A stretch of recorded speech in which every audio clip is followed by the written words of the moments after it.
Hello everyone, welcome back. Today we'll play with Google's new video generation model Veo 3.1. Google just dropped Veo 3.1. It is not a huge upgrade over Veo 3.0, more like small improvements like tighter control, built-in audio, smoother extents and little edit tweaks in Flow. We will quickly skim through the announcement and jump into Flow and create a tiny short film using Veo 3.1. Of course, we're gonna use all the improvements that Veo 3.1 comes with and see how they perform in action. No hype. If it's good, you'll see it. If it's meh, you'll see that too. Let's start. So here is their release announcement. Google just dropped Veo 3.1 and big upgrades to Flow, their AI video tool. Basically, they are saying users will have more control and built-in audio across features. You can now add sound while using things like ingredients to video, frames to video, and extend to craft longer and smoother shots. Of course, we will see these features in action in a bit. On the editing side, Flow lets you insert new elements into the scene, and object removal is coming next. Under the hood, Veo 3.1 promises richer audio, better prompt follow through, and more realistic textures. Flow already seeing 275 million videos made, and these upgrades aim to level up their creativity. Developers and teams can also tap Veo 3.1 via the Gemini API, Vertex AI, and also in the Gemini app. But enough said, the video in their release announcement page explains all these things in action. Let's watch the video. This is Veo, the video generation model designed for creativity. New enhanced capabilities give you control like never before. Let's take a look. You can use a reference image, a location, a character, object, or a combination. Veo puts them together into a fully formed scene, complete with sound. Hello, is anybody here? Great moments don't need to end. You can extend your clips and transform any shot into a full scene. And for ultimate narrative control, define the start and end points of your shot. Veo bridges them with epic transitions. You can also reimagine any shot by adding or removing elements, from subtle details to impossible objects. Veo matches scale, lighting, and shadow for seamless results. All this with astonishing detail, real-world physics, and cinematic outputs. Bring it all to life with audio, using sound effects, ambient noise, and dialogue. Just gotta listen. Push creativity to new limits with Veo. Start creating today with Flow.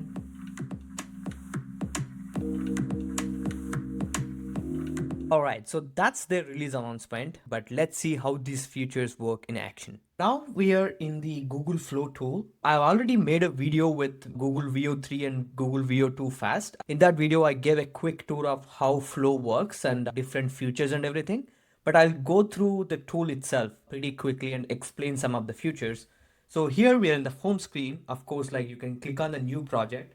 Once you click on the new project, you land here. You can generate the scenes in different ways, right? You can generate individual scenes and stitch together at the end using one of your favorite editors. Or you can also build scenes here itself in the flow. So you can create a scene and extend it. We will use the scene builder for our story here. So there are different ways that you can generate the video here. Using the text to video, meaning you prompt the text, Veo will generate the video. Or you can generate the video using the frames. So you can upload a frame and then explain the Veo what you want to create using that frame. So it will create that frame as a reference and generate the video around it. And ingredients to video is you can upload different characters or props you want to include in the video, and Veo will take all those ingredients, put together a video with the props you uploaded. So those are the three ways that you can generate. And then you can use different models. Veo 2 Fast doesn't support audio, and latest Veo 3.1 Fast and Veo 3.1 quality. And of course, they removed Veo 3.0. They are definitely mentioning Veo 2 Fast support is ending soon.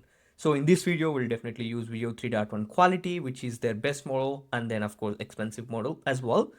What else? Yeah, so you can also use some predefined templates to your prompt so that Veo will take this as base, like what kind of environment, what kind of a clip you're generating. For example, if you click on the cinematic here, there is a huge prompt about like what is cinematic photographer and how it behaves and all that. So you can write a prompt and attach one of these to give more context to Veo 3.1 so that it will generate the video accordingly. But yeah, enough said. Let's go ahead and create a movie. So here is what we're gonna generate. We are creating a short story about what happens when superheroes and supervillains meet on their day off.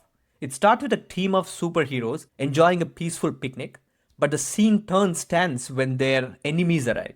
The twist is that villains aren't looking for a fight, they just want a slice of pizza. So that's our short story. Let's start creating it. Alright, so for our first scene, what I did was I added superheroes as ingredients and we will generate a video using these three ingredients. Unfortunately, we can't upload more than three. So I have more ingredients, but we can only attach three ingredients for now. I think we can live with that. So here is our shot. The three superheroes from the reference images sitting on a park and then they are having some conversation. The style is photorealistic, 8K and warm sunlight. And audio is light music, birds chirping, and clear dialogue with matching lip sync. Let's see how it works. Okay, it says this feature isn't supported with Veo 3.1 quality and it's asking me to switch to Veo 3.1 fast. I don't know why it's not supported. Let's switch to fast.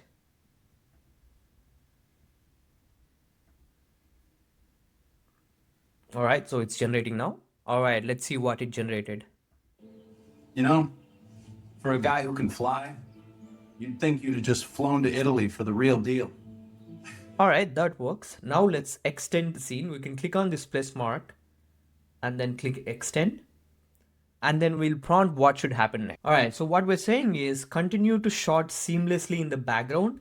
Three super villains, the Joker and Lex Luthor and large purple brute. Because we're saying this because if Veo figures out we are generating some superhero characters from these big franchises, it won't generate. It'll just complain like, no, I can't generate this. So we're just trying to avoid that.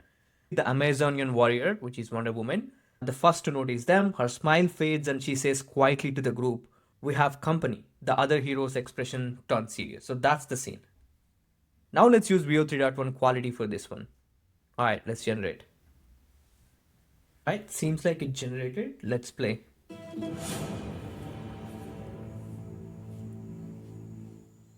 We have company.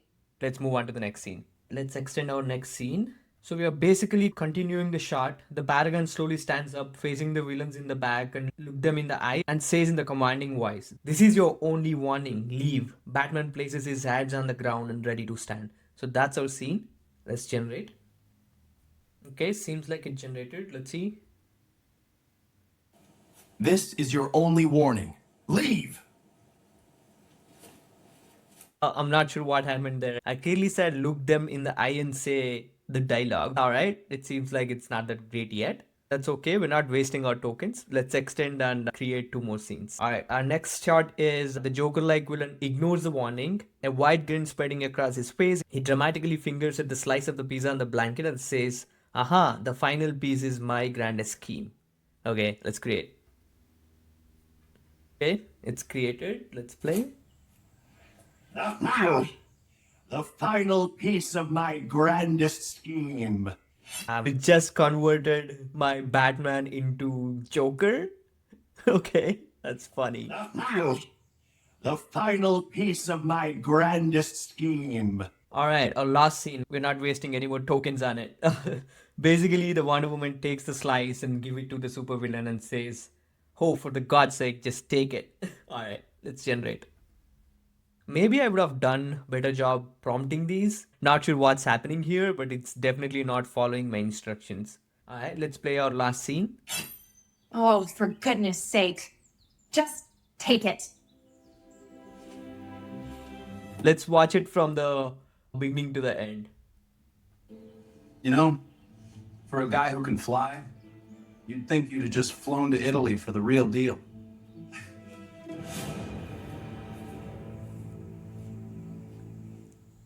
We have company. This is your only warning. Leave! The final piece of my grandest scheme. Oh, for goodness sake. Just take it.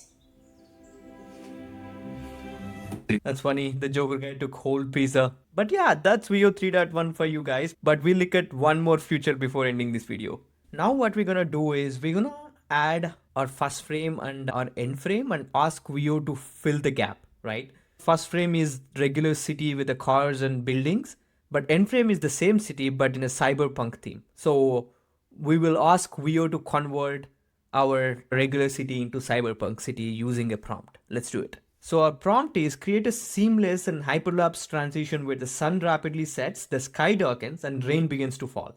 As the scene turns to the night, the buildings and cars transform into their futuristic neon lit versions, and the camera remains the perfect still. Alright, let's create it.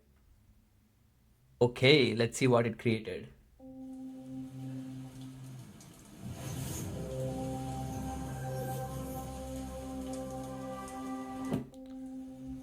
This is actually perfect. So it took the frame 1 and followed the prompt and converted all the cars and buildings into futuristic cyberpunk theme. Awesome. Great job, Veo. Alright, so that's Veo 3.1 for you guys. Honestly, it feels alright. Definitely better than 3.0, but not a huge jump. In flow, ingredients to video feels nice, and it definitely feels like frame start and frame end controls are solid. Extent definitely seems like it needs some love. I'm not sure if it's not carrying the previous scene right, or if it's my prompts. Either way, I enjoyed playing with it. Hope you enjoyed as well. I'll see you in the next one.